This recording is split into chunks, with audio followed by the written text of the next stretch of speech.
हर हर महादेव दोस्तों। 28 जुलाई 2025 सावन सोमवार चतुर्थी तिथि के दिन 7 दूर्वा और एक छुटकी हल्दी से कर लेना यह एक महा उपाय होगी। हर मनोकामना पूरी मिलेगी। सभी दोषों से मुक्ति, इतना धन आएगा कि संभाले नहीं संभलेगा। भगवान शिव और माता लक्ष्मी जी के आशीर्वाद से पूरे साल धन बरसता रहेगा। दोस्तों, जैसा कि आप सभी लोग जानते हैं कि 28 जुलाई को सावन सोमवार चतुर्थी तिथि पड़ रहा है। इसीलिए यह दिन बहुत ही खास है, क्योंकि देखिए दोस्तों, गुरुजी ने कहा है कि जब भी सावन सोमवार चतुर्थी तिथि पड़े तो आपको सिर्फ और सिर्फ 7 दूआं और एक छुटकी हल्दी वाला उपाय करना चाहिए। यह उपाय इतना खास है कि अगर आपने सही मुहूर्त पर सही क्रिया अनुसार 7 दूर्वा और एक छुटकी हल्दी वाला उपाय कर लिया, जो प्राचीन काल के समय का महा उपाय है, तो मान के चलिए दोस्तों, भगवान शिव और माता लक्ष्मी जी के आशीर्वाद से आपके जीवन का कितना ही बड़ा दुख हो, उससे आपको मुक्ति मिल जाएगी। आपकी कोई भी मनोकामना हो, मान लीजिए आप नौकरी की तैयारी कर रहे थे, आपकी नौकरी लग जाएगी। आपका बंद पड़ा व्यापार चल पड़ेगा। जिस बीमारी से आप बहुत दिनों से परेशान थे, उस बीमारी से आपको मुक्ति मिल जाएगी। आपके जीवन में धन आना शुरू हो जाएगा। आपके जीवन में धन आने के सारे रास्ते खुल जाएंगे और मान के चलिए दोस्तों, फिर आपको किसी भी प्रकार की परेशानी का सामना नहीं करना पड़ेगा। इसीलिए दोस्तों, इस दिन आप लोगों को इस वाले उपाय को जरूर कर लेना है। भले ही आपने पूरे साल भर इस उपाय को ना किया हो, पर अगर आपने इस सावन सोमवार चतुर्थी तिथि के दिन अगर इस वाले उपाय को कर लिया, तो आपको इस उपाय को करने का वह फल मिलेगा जिसकी आपने कभी कल्पना भी नहीं करी होगी। इसीलिए आप लोग इस 7 दूर्वा और एक छुटकी हल्दी वाले उपाय को एक बार जरूर कर लेना, ताकि आप लोगों के हाथ से यह मौका न जा सके और आपको इस उपाय को करने का फल मिल सके। दोस्तों, यह उपाय पंडित जी ने अपनी अभी की ही शिव महापुराण की कथा में बताया है, जो इस उपाय को आज हम आपको बहुत अच्छे से समझाने वाले हैं। इस वीडियो को देखने के बाद इस उपाय को समझने के लिए आपको कोई और वीडियो को देखने की जरूरत नहीं पड़ेगी। तो चलिए दोस्तों, उपाय को शुरू करते हैं।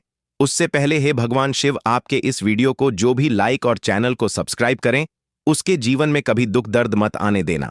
साथ ही साथ कमेंट बॉक्स में 5 बार जय श्री हरि जरूर लिखें, ताकि भगवान शिव और माता लक्ष्मी जी की कृपा आप सभी को प्राप्त हो सके।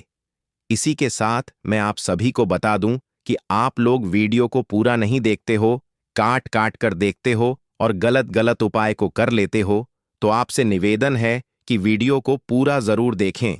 देखिए दोस्तों, ये सावन सोमवार चतुर्थी तिथि का दिन ये इतना खास होता है, इतना महत्वपूर्ण होता है।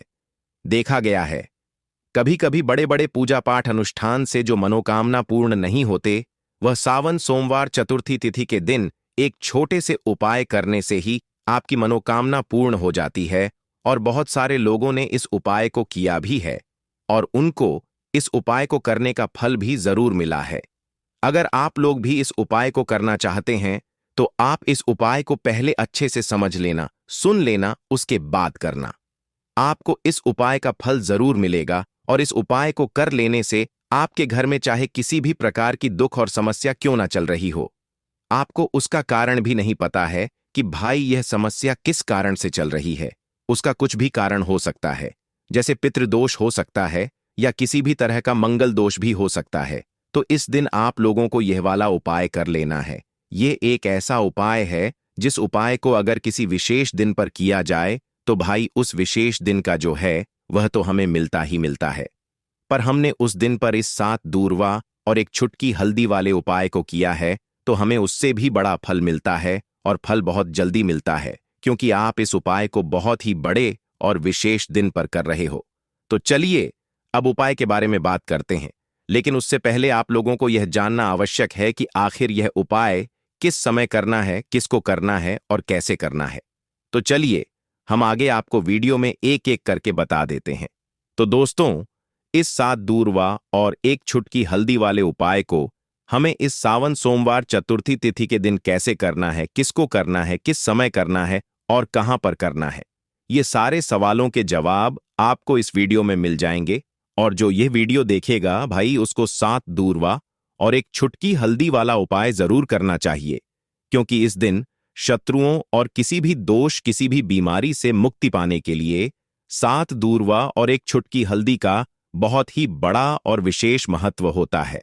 और जब बात आ जाए 7 दूर्वा और एक चुटकी हल्दी की, तो यह सोने पर सुहागा वाली बात हो जाती है और यह एक बहुत ही बड़ा उपाय हो जाता है। अब दोस्तों, इस 7 दूर्वा और एक चुटकी हल्दी वाले उपाय को आखिर करना किसको है, सबसे पहले हम लोग वह बात जान लेते हैं। तो देखो, घर की जो बड़ी माताएं बहनें होती हैं, उन माताओं बहनों में से कोई भी एक बड़ी माता बहन इस वाले उपाय को कर सकती है। और दोस्तों, अगर आप चाहे तो अपने घर में से सभी सदस्यों को भी इस उपाय को करवा सकते हैं। अगर किसी व्यक्ति की खुद की कोई मनोकामना है, खुद की कोई दुख और परेशानी है जो कि वह अपने लिए ही करना चाहता है, इस वाले उपाय को तो वह खुद अपने लिए भी कर सकता है। बाकी अगर कोई घर में से ऐसा है जो कि अपने पूरे घर परिवार की सुख और शांति के लिए यह वाला उपाय करना चाहता है, तो भाई वह भी कर सकता है। उसमें भी कोई दिक्कत वाली बात नहीं है। कहने का मतलब यह है कि इस उपाय को हर एक सदस्य भी कर सकता है और पूरे घर परिवार के सदस्य के लिए घर की बड़ी माताओं बहनों में से कोई एक माता बहन भी कर सकती है। माताएं बहनें अगर घर में उपस्थित ना हो या वह यह वाला उपाय ना कर पा रही हो, तो फिर घर का कोई बड़ा सदस्य भी इस 7 दूर्वा और एक चुटकी हल्दी वाले उपाय को कर सकता है, चाहे फिर वह पुरुष ही क्यों ना हो। उसमें कोई भी दिक्कत वाली बात नहीं है। अब दोस्तों, 7 दूर्वा और एक चुटकी हल्दी वाले उपाय को हमें करना कहां पर है? देखो, इस उपाय को हमें मंदिर में ही करना है। बहुत सारे लोग प्रश्न करते हैं, हर एक उपाय को करते समय क्या हम इस उपाय को घर पर या मंदिर में कर सकते हैं? देखो, तो इस वाले उपाय को आप मंदिर पर करोगे तो अच्छा रहेगा, घर में नहीं करना है इस वाले उपाय को। उसके बाद में दोस्तों, जो अगला प्रश्न निकल कर आता है वह यह आता है इस उपाय को लेकर कि आखिर इस उपाय को हमें किस समय करना है, सुबह के समय करना है कि शाम के समय करना है? तो देखो, इस वाले उपाय को आप लोग सुबह के समय भी कर सकते हो और शाम के समय प्रदोष काल में भी कर सकते हो। अब अगर आप पूछो कि भाई साहब सबसे उत्तम समय कौन सा रहेगा इस 7 दूर्वा और एक चुटकी हल्दी वाले उपाय को करने का, तो हम आपसे बस यही कहेंगे कि इस उपाय को आप शाम के समय करेंगे तो ज्यादा बेहतर होगा, क्योंकि सावन सोमवार चतुर्थी तिथि का दिन है और इस दिन प्रदोष काल के बहुत महत्व होता है। बाकी अगर सुबह के समय भी करेंगे तो भी अच्छा होगा, उसमें कोई भी दिक्कत वाली बात नहीं है। तो अब दोस्तों, जो अगली सबसे बड़ी और महत्वपूर्ण बात आती है वह यह आती है कि सुबह अगर हम उपाय को करेंगे तो हमें कितने बजे से लेकर कितने बजे तक के बीच में करना है, और शाम के समय प्रदोष काल में करेंगे तो हमें कितने बजे से लेकर कितने बजे के बीच में करना है। तो देखो, सुबह जितनी जल्दी हो सके आप उपाय को करने की कोशिश करना। बाकी अगर किसी कारणवश लेट भी हो जाओ, थोड़ी देर भी हो जाए तो देखो, सुबह जितनी जल्दी हो सके आप उपाय को करने की कोशिश करना। बाकी अगर किसी कारणवश लेट भी हो जाओ, थोड़ी देर भी हो जाए, तो 10 या 11 बजे तक भी आप उपाय कर लेना, पर 12 बजे से ज्यादा देरी ना हो, ठीक है? इस बात का ध्यान रखना। उसके बाद में दोस्तों, अगर शाम के समय प्रदोष काल की बात करें, प्रदोष काल का जो समय होता है वह शाम के 6 बजे से शुरू हो जाता है। मतलब शाम के 6 बजे से लेकर 7 बजे के बीच का जो समय होता है, यह समय प्रदोष काल का समय होता है। इस उपाय को 7 बजे या 8 बजे के बीच में भी कर सकते हो। मतलब शाम के 6 बजे से रात 8 बजे के बीच में आप कभी भी इस वाले उपाय को कर सकते हो, उसमें कोई भी दिक्कत वाली बात नहीं है। परंतु 28 जुलाई सावन सोमवार चतुर्थी तिथि के दिन कोशिश करना कि समय के अंतर्गत ही कर लो। किसी कारणवश ना कर पाओ तो थोड़ा देरी से भी कर सकते हो। तो चलिए, अब हम अपने सबसे पहले उपाय की बात कर लेते हैं। तो इस उपाय को करने के लिए सुबह होने से पहले उठ जाना है। घड़ी मत देखना, जब नींद अपने आप टूट जाए वही समय ठीक होता है। सबसे पहले जमीन पर पैर रखने से पहले मन में बोलना है, आज जो करूंगा वह सिर्फ अपने भाग्य को ठीक करने के लिए करूंगा। फिर बिना किसी से बात किए सीधा रसोई में जाना है। कोई दरवाजा जोर से मत बंद करना, सब कुछ धीरे से करना है। वहां हल्दी का डिब्बा ढूंढना है, जो सबसे कम इस्तेमाल होता है वही असली होता है। उसमें से बस एक चुटकी निकालनी है, ना ज्यादा ना कम, जितनी उंगलियों में आए उतनी उससे ज्यादा नहीं। अब एक कटोरी चाहिए, तांबे की हो तो सबसे अच्छा पीतल चलेगा, नहीं तो मिट्टी का छोटा सा प्याला भी चलेगा, लेकिन प्लास्टिक नहीं चलेगा। अब उस हल्दी को उस कटोरी में रखना है, बिना किसी मंत्र, बिना किसी सोच के। बस हल्दी डालते हुए इतना बोलना है, जो पीला है वह उजाला है। मेरे जीवन में अब यही उजाला चाहिए और कुछ नहीं। अब एक सफेद कपड़ा ले लो, रुमाल हो या धोती का किनारा साफ हो, बस इतना जरूरी है। अब चुपचाप घर से बाहर निकल जाना है, किसी से पूछना नहीं, बताना नहीं।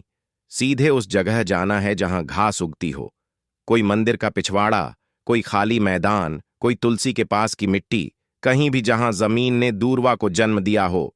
अब जमीन पर बैठना नहीं है, बस खड़े खड़े झुककर देखना है और धीरे धीरे दूर्वा तोड़नी है। पूरी की पूरी नहीं, बस ऊपर की 3 पत्तियों वाली शाखा, एक नहीं, 2 नहीं, पूरे 21 तोड़नी है। लेकिन हर बार जब तोड़ो तब मन में एक बात बोलनी है, हे गणपति, मेरी अटकी हुई किस्मत को काट दो। हर बार यही 21 बार। अब वह दूर्वा रुमाल में लपेट लो और घर लौट आओ। अब जहां सबसे ज्यादा शांति हो वहां बैठो। मंदिर हो तो ठीक, नहीं तो दीवार का वह कोना जहां बचपन में बैठते थे वहां बैठ जाना है।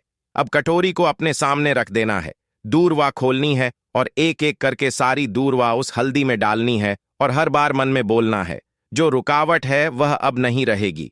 फिर उसी कटोरी को अपने दोनों हाथों से उठाना है, आंखें बंद करनी है और एक लंबी सांस लेकर उसे माथे से लगाना है।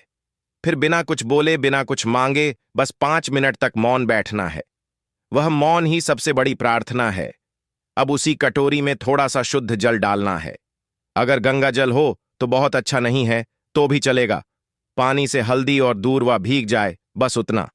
अब कटोरी को सिर के ऊपर से 3 बार घुमाना है, पहले दाएं से, फिर बाएं से, फिर एक बार और दाएं से, जैसे कोई अंधेरे का घेरा काट रहा हो। और फिर उस कटोरी को लेकर चुपचाप घर से बाहर जाना है, किसी पुराने पीपल के पेड़ के नीचे या किसी बहते पानी में, नदी में, वहां जाकर वह हल्दी और दूर्वा बहा देनी है। लेकिन ध्यान रखना, पीछे मुड़कर नहीं देखना है। जैसे जो छोड़ आए वो अब दोबारा जिंदगी में लौटे नहीं। फिर लौटकर घर आना है, हाथ मुंह धोना है, लेकिन ना कुछ खाना है ना पीना है। कम से कम दोपहर तक कुछ नहीं, सिर्फ मौन रहना है और मन में एक बात टिकाए रखना है, अब जो होगा वह मेरे लिए सही होगा। यही उपाय, हाँ, यही टोटका है और यही भरोसा है। इसे किसी को बताना नहीं है, किसी से चर्चा नहीं करनी है। और किसी दिन अचानक जब कोई बंद दरवाजा अपने आप खुल जाए तो समझ लेना हल्दी और दूर्वा ने अपना काम कर दिया है। अब जब उपाय पूरा हो गया, जब तुमने चुपचाप हल्दी उठाई, दूर्वा तोड़ी, मंत्र नहीं बोला लेकिन प्रार्थना की, तो समझो कि अब काम उस स्तर पर शुरू हुआ है जहां शब्द नहीं पहुंचते, जहां इंसान की समझ रुक जाती है और जहां से किस्मत की चाल चलती है। मगर दिक्कत यह है कि आजकल इंसान इतना शोर सुनता है कि जब जीवन में कोई बदलाव चुपचाप आता है तो वह उसे पहचान ही नहीं पाता। इसलिए जरूरी है यह जानना कि उस उपाय ने असर करना शुरू किया है या नहीं, और अगर हां तो कैसे। सबसे पहला संकेत, मन की हल्कापन। कोई बड़ी बात नहीं होती, बस एक सुबह उठते हो और बिना वजह मन हल्का महसूस करता है। ना कोई बड़ी खुशखबरी मिली होती है, ना कोई पैसा वापस आया होता है, लेकिन भीतर से लगता है कि जैसे कुछ हट गया है। कोई बोझ, कोई डर, कोई घबराहट जो महीनों से थी आज नहीं है। यही पहला संकेत है कि उस हल्दी ने अपना रंग फैलाना शुरू कर दिया है और दूर्वा ने जो बांधा था उसे काटना शुरू कर दिया है। दूसरा संकेत, वह लोग जो आपको नीचा दिखाते थे अचानक चुप हो जाते हैं। वह जो रोज ताना मारते थे, वह जो आपको नजरअंदाज करते थे, वह जो आपके रास्ते में दीवार बनते थे, अचानक जैसे किसी अदृश्य ताकत ने उनकी जुबान बांध दी हो। वह सामने होते हुए भी आपसे कुछ नहीं कह पाते, और जब आप जाते हो तो उनके चेहरे पर एक झिझक होती है, जैसे वह जानते हो कि अब आप वहीं नहीं रहे। यह दूर्वा का काम है जो रुकावटें बिना आवाज के काट देती है। तीसरा संकेत, रुका हुआ पैसा, अटका हुआ काम अचानक बिना कोशिश के हल हो जाता है, जैसे किसी ने फाइल को धकेल दिया हो। जैसे कोई केस जो सालों से रुका था उसमें तारीख लग जाए, या बैंक का वह चेक जो बार बार लौटता था अब पास हो जाए। आप खुद सोचोगे मैंने तो कुछ नहीं किया, फिर यह कैसे हो गया, और वहीं आपको याद आएगा मैंने कुछ किया था पर मौन में। चौथा संकेत, सपनों में कुछ दिखने लगता है। ये बात बहुत लोग नजरअंदाज कर देते हैं, लेकिन असर का असली रास्ता सपनों से होकर भी निकलता है। कोई पुराना बुजुर्ग दिखे जो चुपचाप खड़ा हो, कोई मंदिर दिखे जहां आप अकेले हों, कोई नदी जिसमें आप नहा रहे हो, या कोई पेड़ जिसके नीचे आप बैठे हों। ये सब संकेत हैं कि आपकी आत्मा उस ऊर्जा से जुड़ चुकी है जो हल्दी और दूरवा के जरिए जागी थी। पांचवा संकेत, बिना बोले लोगों का बर्ताव बदलने लगता है। घर में जो लोग आपको तवज्जो नहीं देते थे, अचानक बात करते हुए रुकते हैं। आपकी बातों को सुना जाने लगता है। ऑफिस में जो लोग मजाक उड़ाते थे, अब सलाह पूछने आते हैं। यह वह बदलाव है जो किसी विजेता की घोषणा नहीं करता, बस हवा का रुख बदल देता है। और सबसे गहरा संकेत, आपको कोई नया रास्ता दिखता है जो पहले कभी दिखा ही नहीं था। हो सकता है कि अचानक कोई नया काम हाथ लगे, कोई पुराना हुनर याद आए, कोई दोस्त पुराना फोन करे और नई बात कहे, या फिर अंदर से कोई आवाज आए, अब यह काम बंद करो और यह शुरू करो। यही सबसे मजबूत इशारा होता है कि हल्दी और दूरवा का टोटका सिर्फ बाहर नहीं, भीतर भी असर कर रहा है। लेकिन साथ ही साथ कुछ बातें और जान लो। यह असर हर किसी पर अलग होता है। किसी के लिए यह 3 दिन में दिखता है, किसी को 21 दिन लगते हैं, किसी को महीने भर बाद कोई बड़ा मोड़ मिलता है। लेकिन शर्त एक है, तुम्हारा भरोसा डगमगाना नहीं चाहिए। जिस दिन तुमने यह सोचना छोड़ दिया कि यह तो बस घास और मसाले की बात है, उसी दिन उसका असर खत्म हो जाता है। याद रखना, जब भी हल्दी और दूरवा को साथ रखकर संकल्प लिया जाता है, तो ब्रह्मांड उसकी सुनता है। मगर वह सुनता है चुप रहकर, और जवाब भी चुपचाप देता है। इसलिए देखने की कोशिश मत करना, महसूस करो। और अगर कोई ऐसा संकेत मिले जो तुम्हें चौंका दे, तो डरना मत, समझना कि जवाब आने लगा है। लौंग के उपाय के लिए आपको सबसे पहले जरूरत पड़ेगी 3 लौंग। अब 3 लौंग आज सोमवार की रात 3 लौंग घर में इस जगह पर फेंक देना। धन की कमी आपके जीवन से दूर हो जाएगी, और बड़े से बड़ा नजर दोष भी आपके घर से दूर हो जाएगा। घर परिवार के जितने भी सदस्य हैं, उनके जीवन से दूर हो जाएगा। राधे राधे दोस्तों। देखिए, आज की वीडियो बहुत ही खास है, क्योंकि आज की वीडियो में 3 लौंग का ऐसा उपाय आपको बताने वाले हैं। 3 लौंग आपको अपने घर में जला देना है। इस उपाय को आपने सोमवार के दिन कर लिया, तो ऐसा मान के चलिए कि आपके जीवन के जो दुख हैं, अब उन्हें दूर होने में ज्यादा समय नहीं लगेगा। तो देखिए, बात करेंगे।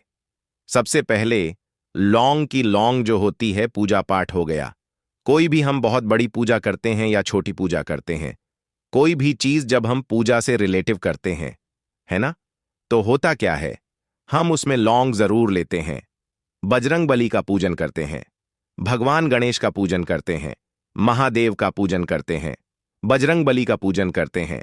लौंग हम उसमें विशेष रूप से लेते हैं, क्योंकि लौंग जो होती है, यह एक तरह से आपके घर से नजर दोष को भी दूर करती है, नेगेटिविटी को भी दूर करती है। और लौंग के जितने भी उपाय होते हैं, आपको बता दें, यह बहुत जल्दी देवी देवताओं को भी प्रसन्न करते हैं और आपके जीवन के कष्टों को बहुत जल्दी दूर कर देते हैं। तो जो लोग भी चाहते हैं ना कि हमारे जीवन के कष्ट जल्दी से जल्दी दूर हो जाएं, उन्हें तो विशेषकर लौंग के उपाय जरूर करने चाहिए।